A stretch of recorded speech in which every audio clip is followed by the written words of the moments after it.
Video பார்த்துட்டு இருக்க தந்தி TV எல்லாத்துக்குமே ஒரு பெரிய ஹாய். ஸோ இன்றைக்கி நம்ம இயக்குனர் ஜார்ஜ் மில்லர் அவரோட இயக்கத்தில் ஆனியா டெய்லர் மற்றும் கிறிஸ் ஹெம்ஸ்வொர்த் இவங்க எல்லாரும் சேர்ந்து நடித்து வெளிவந்திருக்க படம் தான் ஃபியூரியஸா த மேட் மேக்ஸ் சாகா. அண்ட் இந்த படத்தை பற்றி தான் இன்றைக்கி நம்ம பார்க்க போகிறோம். இந்த படம் த மேட் மேக்ஸ் ஃப்ரான்ச்சைஸில் 2015 ரிலீஸ் ஆன ஃபியூரி ரோட் அந்த படத்தோட ப்ரீக்வல். ஸோ அதனால் இந்த படத்தை நீங்கள் வந்து ஃப்ரெஷ்ஷாகவே தேட்டரில் போய் பார்க்கலாம், உங்கள் எல்லாருக்குமே ஈஸியாக புரியும்.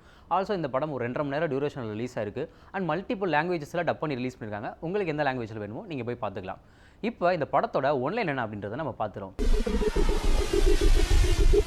கதையோட நாயகியாக இருக்க ஃபியூரியஸ் என்ன பண்ணுறாங்கன்னா, சின்ன வயசாக இருக்கும்போதே அவங்களுக்கு இருக்கிற ஒரு ரகசியமான இடத்துல வந்து வாழ்ந்துட்டு இருக்காங்க. அந்த இடம் வந்து பார்த்திங்க அப்படின்னா இயற்கை வளங்கள்லாம் செழிப்பாக, நல்ல ஃபுட்டு, நல்ல தண்ணி கிடைக்கிற ஒரு இடம். ஸோ அதனால் வந்து பார்த்திங்க அப்படின்னா அங்கே ஹாப்பியாக வாழ்ந்துட்டு இருக்காங்க. இதுக்கிடையில் எதிர்பாராத விதமாக டாக்டர் டெமெண்டஸ் அப்படின்ற ஒரு வில்லன் கிட்ட வந்து பார்த்திங்கன்னா சிக்கிடுறாங்க. எதுக்காக அப்படின்னா அந்த இடத்துல வந்து நல்ல ஃபுட்டு கிடைக்கிது, நல்ல தண்ணி கிடைக்கிது அப்படின்னால. ஏன்னா இவங்க வில்லன் இருக்க இடத்துல வந்து பார்த்திங்க அப்படின்னா நல்ல ஃபுட்டு, நல்ல தண்ணி இல்லாமல் ரொம்ப கஷ்டப்பட்டு இருக்காங்க. ஸோ இது தெரிஞ்சுன்னா அவங்களுக்கு யூஸ்ஃபுல்லாக இருக்குமேன்றதுக்காக என்ன பண்ணுறாங்கன்னா அந்த ஹீரோயினை கடத்தி இவங்க வச்சுக்கிறாங்க. ஸோ இவங்க கிட்ட இருந்து அவங்க எப்படி தப்பிக்கிறாங்க, இதுக்கப்புறம் அவங்க வாழ்க்கை வந்து எப்படியெல்லாம் மாறுது அப்படின்றதான் இந்த படத்தோட ஒரு ஒன்லைனாக இருக்குது. இப்போ இந்த படத்தோட இந்த பாசிட்டிவ் பக்கத்தெல்லாம் பார்த்துலாம். ஸோ ஃபஸ்ட்டு பாசிட்டிவில் நம்ம யாரை பார்க்கலாம் அப்படின்னு கேட்டிங்கன்னா, அந்த படத்தோட ஹீரோனாக இருக்க ஆனியா டெய்லர் மற்றும் கிறிஸ் ஹெம்ஸ்வொர்த் இவங்க 2 பேரும் தான். கதையோட நாயகி வந்து ஆனியா டெய்லர். இவங்களை வந்து பார்த்திங்க அப்படின்னா அந்த குயின்ஸ் காம்பிட் அப்படின்ற ஒரு சீரிஸில் நம்ம எல்லாருமே பார்த்துருப்போம். அந்த சீரிஸே ஒரு டாப் நாச்சான சீரிஸ். அந்த சீரிஸ்லேயுமே இவங்களோட பர்ஃபார்மன்ஸ் பார்த்திங்கன்னா வேறு லெவலில் இருக்கும். ஸோ அதுக்கு ஒரு படி மேலே தான் இந்த படத்தில் இவங்க பர்ஃபார்ம் பண்ணியிருக்காங்கன்னே சொல்லலாம். ஏன்னா லிட்டரலி கம்மியான டைலாக் தான். ஏன்னா வந்து இவங்க வர இடத்துலலாம் பார்த்திங்க அப்படின்னா கொஞ்சம் ஊமையாக நடிக்கிற மாதிரி தான் இருக்கும். அப்படி நடிக்கும்போது வந்து பார்த்திங்கன்னா கொஞ்சமான டைலாக்ஸில் பேசியிருப்பாங்க. கொஞ்சம் இடத்துல தான் வந்து அதுவும் ஒரு பவர்ஃபுல்லான டைலாக்லாம் பேசுவாங்க. அப்படி இருந்துமே கண்ணு மூலமாகவே சூப்பராக பர்ஃபார்ம் பண்ணியிருப்பாங்கன்னா பார்த்துங்களேன் எந்த அளவுக்கு எமோஷன்ஸை கேரி பண்ணியிருக்காங்கன்னு. அந்த வகையில் இந்த படத்துக்கு இவங்களோட பர்ஃபார்மன்ஸுமே ஒரு மிகப்பெரிய ப்ளஸ்ஸாக இருக்குன்னே சொல்லலாம். அடுத்ததாக அதுக்கப்புறம் யார், நம்ம தலைவன், தானே தலைவன் கிறிஸ் ஹெம்ஸ்வொர்த். இவர் தான் தோரா நடித்து நம்ம மனசில் வந்து நின்ன ஒருத்தர். இந்த படத்தில் பார்த்திங்க அப்படின்னா வில்லனாக நடிச்சிருக்காரு. என்னடா இது அப்படி நீங்கள் யோசிச்சுட்டு இருக்கும்போதே பர்ஃபார்மன்ஸில் பின்னி பெடல் எடுக்கிறான்னு சொல்லலாம். அந்தளவுக்கு ஒரு சூப்பரான பர்ஃபார்மன்ஸ், ஒரு ஃபன்னியான வில்லனிசம். எப்படி நம்ம ஊரில் வந்து பார்த்திங்கன்னா அந்த மன்சூர் அலிகான், இந்த ஆனந்த்ராஜ் இவங்கலாம் வந்து அந்த வில்லனிசத்துலேயே ஒரு ஃபன்னியான ஒரு சில விஷயங்களை கன்வே பண்ணுவாங்க. அது ரொம்ப சூப்பராகவும் இருக்கும், நல்லாவும் இருக்கும். அந்த வகையில் இந்த படத்தில் இவரோட நடிப்புமே ஒரு மிகப்பெரிய ப்ளஸ்ஸாக இருக்குன்னு சொல்லலாம். அங்கங்கே லைட்டாக காமெடி பண்ணுறாரு, அது ஒர்க் அவுட்டும் ஆயிருக்கு, லைட்டாக கொஞ்சம் ஹியூமராகவும் இருக்குது. ஸோ அந்த வகையில் இந்த படத்துக்கு இவரோட நடிப்புமே ஒரு மிகப்பெரிய ப்ளஸ்ஸாக இருக்குன்னே சொல்லலாம். ஸோ அடுத்ததாக இருக்கிற ஒரு மிகப்பெரிய ப்ளஸ் என்னன்னு கேட்டிங்க அப்படின்னா கேமரா. லைக் என்னடா மேன், என்னடா நீங்கள் கேமராலாம் இப்படி பண்ணுறீங்க அப்படின்ற மாதிரியான ஒரு விஷுவல்ஸாக இந்த படத்தில் கொடுத்துருக்காங்க. ஏன்னா இந்த படத்தில் சேசிங் சீன் ரொம்ப அதிகமாக இருக்குது. காரை வச்சு நிறைய இடத்துல சேஸ் பண்ணி ஒரு சில விஷயங்கள்லாம் பண்ணுறாங்க, நிறைய இடத்துல போய் திருடுறாங்க. பட் அந்த இடத்துலலாம் வந்து பார்த்தீங்கன்னா கேமரா ஆங்கிள்ஸை அவங்க காட்டுற விதங்களாக இருக்கட்டும் சரி, ஒரு லாரி போயிட்டு இருக்கும்போது அதுக்கடியில் வந்து கேமரா இது பண்ணிவிட்டு ஸோ அதுக்கப்புறம் அப்படியே ஒரு டிரான்சிஷன் ஆகும். அந்த இடத்துல அந்த எடிட் கூட தெரியாத அளவுக்கு கேமராவை சூப்பராக ப்ளேஸ் பண்ணி அந்த கட்டுமே வந்து செம்மையாக வச்சுருக்காங்கன்னு சொல்லலாம். அந்த வகையில் இந்த படத்துக்கு இந்த கேமரா இருக்கிற டெக்னிக்கல் ஒர்க்கு ஒரு மிகப்பெரிய ப்ளஸ்ஸாக இருக்குன்னே சொல்லலாம். ஸோ அடுத்த இருக்கிற ஒரு மிகப்பெரிய ப்ளஸ், இதை ப்ளஸ்ன்னு சொல்ல முடியாது, மியூசிக் வந்து பார்த்திங்க அப்படின்னா ஒரு டீசெண்டான மியூசிக். இந்த படத்துக்கு என்ன தேவையோ அதை சூப்பராக கன்வே பண்ணியிருக்காங்க. ஆல்சோ கூட நடிச்சிருக்க கோ ஆர்டிஸ்ட்டும் சரி, மற்றவங்களும் சரி, அவங்க பர்ஃபார்மன்ஸ் எந்த அளவுக்கு டாமினண்ட்டாக கொடுக்க முடியுமோ அந்த அளவுக்கு சூப்பராகவே கொடுத்துருக்காங்க.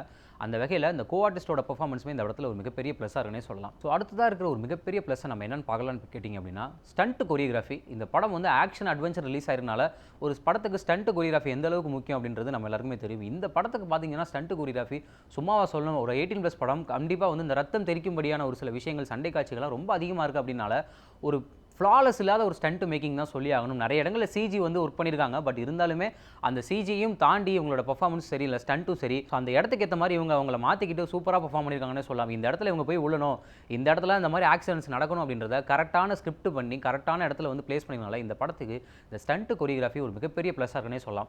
சிஜியும் வந்து ஓரளவுக்கு ஒரு மிகப்பெரிய ப்ளஸ்ன்னு சொல்லலாம். அங்கங்கே லைட்டாக வந்து ஏதோ அந்த இடத்துல செட்டு போட்டு எடுக்கிற மாதிரி ஃபீலாக இருக்குது. பட் ஆனால் ஒரு சில இடத்துல வந்து அவங்க சிஜி வந்து பார்த்தீங்கன்னா சூப்பராக பண்ணி அதுவும் நல்ல ஒரு விஷுவலாக பார்க்க ஒரு செம்மையாக இருக்குன்னே சொல்லலாம். அந்த வகையில் இந்த படத்துக்கு சிஜியுமே ஒரு மிகப்பெரிய ப்ளஸ்ஸாக இருக்குது.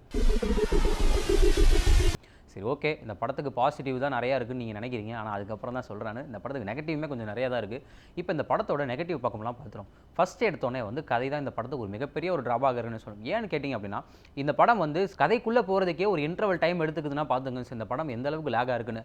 இந்த ஹீரோயின் வந்து இந்த மாதிரி மாட்டிக்கிறாங்க, அதுக்கப்புறம் அவங்க இருந்து எப்படி தப்பிக்கிறாங்களா இல்லையா, இல்லை அவங்களோட டிரான்ஸ்ஃபர்மேஷன், அவங்களோட லைஃப் சர்க்கிள் ஒரு 15 இயர்ஸ் கேப்பில் நடக்குது அப்படின்ற பட்சத்தில் அவங்க ஈஸியாக வந்து டக்குனே முடிச்சிருக்கலாம். ஒரு சின்ன ஒரு கட்டு போட்டோ இல்லை ஒரு எடிட்டிங்கில் கொஞ்சம் தள்ளி வச்சே முடிச்சிருக்கலாம். பட் ஆனால் அவங்க வந்து அதற்கு எடுத்துக்கிட்ட விதங்களும் சரி, அதுக்கு அவங்க எடுத்துக்கிட்ட அந்த ஸ்க்ரீன் பிளேவும் சரி கொஞ்சம் லேகாக இருக்குன்னு தான் சொல்லணும். ஃபர்ஸ்ட் ஹாஃப் வந்து எப்படா வந்து ஃபர்ஸ்ட் ஹாஃப் வரும், இன்டர்வல் வருன்ற மாதிரியான ஒரு ஃபீலை உங்களுக்கு இந்த படம் பார்க்கும்போதே கொடுத்துருது.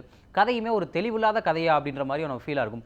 இந்த படத்தை கிட்டத்தட்ட ஒரு 5 டைட்டில் கொடுத்து எடுத்திருக்காங்க. ஸோ ஒரு எப்படி நம்ம ஊரில் வந்து ஆந்தாலஜின்னு சொல்லுவாங்களா, ஸோ அந்த மாதிரி ஒவ்வொரு போர்ஷன்ஸ்க்குமே ஒவ்வொரு டைட்டில் வச்சு அதை வந்து சூப்பராக எடுத்திருக்காங்க. பட் ஆனால் வந்து அந்த கதையை வந்து அவங்க கொண்டு போன விதமாக இருக்கட்டும் சரி, இல்லை அவங்க கேரி பண்ணிட்டு இருக்க ஒரு ஸ்க்ரீன் ப்ளே மூலமாக கேரி பண்ணுற விதங்களாக இருக்கட்டும் சரி, படத்துக்கு ஒரு மிகப்பெரிய சலிப்பை தான் கொடுக்குது. பட் ஆனால் அதே மாதிரி நிறைய இடங்களில் வந்து பார்த்திங்க அப்படின்னா கொஞ்சம் தெளிவு இல்லாமல் இருக்கும். ஸோ படத்தில் ஸ்டார்டிங்கில் வந்து பார்த்திங்கன்னா இவங்க ஒரு ஃபேமிலியாக காட்டுவாங்க, ஒரு சின்ன குழந்தையெல்லாம் காட்டுவாங்க. ஆல்சோ இந்த படத்தில் கிறிஸ் ஹெம்ஸ்வொர்த்தோட ஒய்ஃப் ஒரு ரோல் வந்து நடிச்சிருப்பாங்க. ஸோ அவங்கலாம் வந்து அவங்களோட ப்ராப்பரான ஒரு ரோலை யூஸ் பண்ணலையோ, இல்லை அவங்களுக்குன்னு ஏதாவது வந்து ஒரு டாமினண்ட்டான ஒரு கேரக்டர் கொடுக்கலையோ அப்படின்ற மாதிரியான ஒரு ஃபீலை தான் கொடுக்குது. ஏன்னா அவங்க அங்கேருந்து கடத்திட்டு வராங்க, அவங்க ஃபேமிலி தேடி வராங்க அப்படின்ற பட்சத்தில் ஒருத்தவங்க தான் தேடி வராங்க. அதுக்கப்புறம் அவங்க ஃபேமிலி என்னாச்சு, அதுக்கப்புறம் அங்கே இருக்கிறவங்கலாம் என்ன ஆனாங்க அப்படின்றத ஒரு ப்ராப்பர் டெஃபினிஷன் இல்லாமல் தான் கொடுத்துருக்காங்க. ஏன்னா அந்த அளவுக்கான ஒரு புவரான ரைட்டிங் தான் இந்த படத்தில் இருக்குது. 2.5 மணி நேரம் டியூரேஷன் நமக்கு பெரிய ஏதோ ஒரு 3 மணி நேரம் படம் பார்க்குற மாதிரியான ஒரு ஃபீலை தான் கொடுக்குது. ஒரு சில இடங்களில் கதைகளுமே வந்து புரியாமல் ஏன் இந்த இடத்துல சண்டை போடுறாங்க, இந்த விஷயத்தை ஈஸியாக முடிச்சிருக்கலாமே, இதுக்கே அப்படி சண்டை போடணும் அப்படின்ற மாதிரியான விஷயங்கள் தான் இருக்குது. அதே மாதிரி பார்த்தீங்க அப்படின்னா சேசிங் சீன் நல்லா இருக்குது, ஒரு விஷுவலாக பார்க்கவும் ஒரு டெக்னிக்கலாக பார்க்கவும் நல்லா இருந்தாலும் சரி, ஏன் இந்த இடத்துல கண்டினியூவாக சேசிங் சீன், இந்த சேசிங் சீனை தவிர்த்து வேறு எதுவும் சீன் இல்லையா? ஸோ பேசக்கூடாது, பேசாமல் வந்து நம்ம இந்த மாதிரி ஆக்ஷன் அட்வென்ச்சர் சீன் இந்த மாதிரிலாம் நம்ம வச்சுட்டோம்னா ஆடியன்ஸ் வந்து நல்லா என்ஜாய் பண்ணிடுவாங்க அப்படின்ற ஒரு தாட்டில் இவங்க என்ன பண்ணிருக்காங்கன்னா சண்டை காட்சிகளை செகண்ட் ஹாஃப்லேருந்தே ரொம்ப அதிகமாக வச்சிருக்காங்க. அது ஒரு மாதிரி சலிப்பு தான் கொடுக்குது. நல்லா இருந்தாலும் சரி, என்னடா இது கண்டினியூவாக வருது அப்படின்ற மாதிரியான ஒரு சலிப்பு தான் கொடுக்குது. இந்த படத்தில் இந்த மாதிரி விஷயங்கள் வந்து ஒரு மிகப்பெரிய ட்ராபேக்காக இருக்குன்னே சொல்லலாம். ஸோ அடுத்ததாக இருக்கிற ஒரு ட்ராபேக் என்னென்ன, இது ட்ராபேக்னு சொல்ல முன்னாடியே அந்த ஸ்க்ரீன் ப்ளே ரைட்டிங் தான் அது. ஏன் அப்படின்னு கேட்டிங்க அப்படின்னா வந்து கிறிஸ் ஹெம்ஸ்வொர்த்துமே வந்து பார்த்திங்க அப்படின்னா ஃபர்ஸ்ட் ஹாஃபில் கொஞ்சம் இடத்துல வருவார், அதுக்கப்புறம் அவர் எங்கே போவார் என்ன ஆவார் பார்த்தா செகண்ட் ஹாஃபில் தான் அவருக்கு ஒரு இதே காப்பாங்க. ஒரு ப்ராப்பரான ஒரு கேரக்டர் டெப்த் இல்லையோ அப்படின்ற மாதிரியான ஒரு ஃபீல் தான் கொடுக்கும். ஈவன் ஏன் இந்த ஃபியூரியஸாக நடிச்சிருக்க அந்த ஆனியா டெய்லர் அவங்களுக்குமே வந்து பார்த்திங்கன்னா ஒரு ப்ராப்பரான அவங்க தான் கதையோட ஹீரோயின் அப்படின்னாலுமே அவங்கள ஃபோக்கஸ் பண்ணி தான் அந்த கதை நகருது. பட் ஆனால் அவங்களே 2-3 இடத்துல வரல, 2-3 இடத்துல இதாகலை அப்படின்ற மாதிரியான ஒரு ஃபீலை தான் கொடுக்குது. ஸோ அவங்க ஹீரோ இருக்க பட்சத்தில் அட்லீஸ்ட் அவங்க பேசுறதுக்காக ஏதாவது ஒரு ப்ராப்பர் டைலாக்ஸாவது கொடுத்துருக்கலாமே தவிர்த்து படம் ஃபுல்லுக்க வந்து பேசாமே வராங்க. அது ஒரு மாதிரி பார்க்குறதுக்கு நமக்கே ஒரு மாதிரி இன்கன்வீனியண்ட்டாக இருக்கும். என்னடா அந்த கேரக்டர் பேசவே மாட்டேங்குதுன்னா முக்கியமான கேரக்டரே அவங்க தான், முக்கியமான கேரக்டர் டெப்த் உள்ளவங்களே அவங்க தான், அவங்களே பேசலன்ற பட்சத்தில் அதுக்கு ஒரு மாதிரி பார்க்குறதுக்கு இதாக இருக்குது. 2-3 இடத்துல தான் பேசுகிறாங்க. ஸோ இந்த மாதிரியான சின்ன சின்ன விஷயங்களை தவிர்த்துருந்தாங்க அப்படின்னா இந்த படம் இன்னும் வந்து சூப்பராக இருந்திருக்கும் அப்படின்றது தான் ஒரு மிகப்பெரியது. ஸோ முன்னாடி வந்து பார்த்திங்கன்னா இந்த ஃபியூரி ரோட் முன்னாடி இந்த டாம் ஹார்டி நடிச்சிருப்பாரு. அந்த படத்தோட பட்ஜெட் வந்து பார்த்திங்கன்னா கிட்டத்தட்ட $155 மில்லியன். பட் ஆனால் கலெக்ஷன் பண்ணதே வந்து பார்த்திங்கன்னா 180 சம்திங் இந்த ரேஞ்சில் தான் பண்ணியிருக்கு. ஸோ இந்த படம் வந்து ப்ராஃபிட்டாக இல்லை அப்படின்றது கூட தெரியாது. பட் ஆனால் அப்படியே பார்த்திங்க அப்படின்னா இந்த படம் இப்போ வந்து ரிலீஸ் ஆயிருக்கு. இதுக்கு அப்படியே ப்ரீகோலா இந்த படத்தோட பட்ஜெட் வந்து பார்த்திங்கன்னா ஒரு $16 கோடி பட்ஜெட்டில் இந்த படம் எடுத்திருக்காங்க. இன்னமும் இதுக்கப்புறம் கலெக்ஷன்ஸ் என்ன மாதிரி வரும் அப்படின்றது தெரியல. கதையே வந்து பார்த்திங்க அப்படின்னா கொஞ்சம் மெதுவாக தான் நகருது அப்படின்றது தான் இந்த ஆடியன்ஸோட மொத்த ஒரு தாட்டாகவே இருக்குது.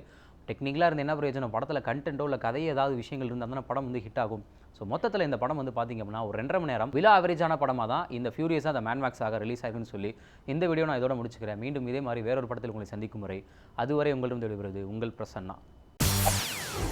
செய்திகளை உடனுக்குடன் தெரிந்து கொள்ள உடனே சப்ஸ்கிரைப் பண்ணுங்க.